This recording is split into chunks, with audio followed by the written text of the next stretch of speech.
Mirai ఈ కథ దైవికంతో మెలవించి మానవత విలువలతో సమ్మేళనం చేస్తూ మైడాజికల్ ఫ్యాంటసీ భారతీయమైన స్వస్థతను జోడించి తెరకెక్కించడంలో కార్తిక్ గతంలేని గొప్ప విజయం సాధించాడు.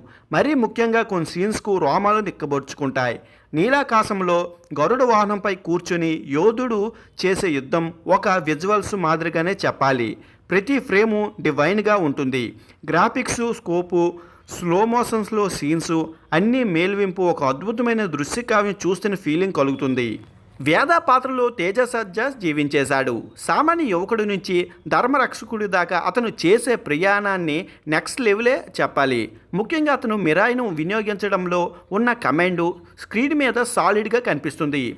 ఇక ధర్మానికి వ్యతిరేకంగా నిలిచే ఒక డార్క్ మిస్టిక్ యోధుడు పాత్రలో డిఫరెంట్ బాడీ లాంగ్వేజ్తో కొన్ని సైకాలజికల్ షేడ్స్తో ట్రిపికల్గా నటించాడు మంచు మనోజ్.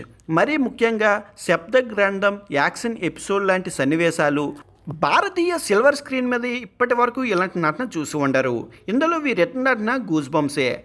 శ్రియ అంబిక పాత్రలో దేవత స్వస్థతతో నటించింది. ఆమె పాత్ర వేద మార్గంలో దారితీసే లైటింగ్ లాంటిది. జైరాం పాత్ర బలంగా ఉంది. కథను కొత్త కోణంలో తెచ్చింది. జగపతిబాబు, రితికా పాత్రలు చిన్నవైన మంచి ఇంపాక్ట్ చూపించాయి. సాంకేతిక పరంగా ఈ సినిమా ప్రాణం పోసింది సంగీత దర్శకుడు గౌరహరి. అసలు కొన్ని సీన్స్ ఆయన ఇచ్చిన బ్యాక్గ్రౌండ్ మ్యూజిక్ సీట్లో నుంచి లేచి నిలబడతారు. సినిమా అయితే చాలా బాగుంది. ఒకసారి చూసేయండి మరి.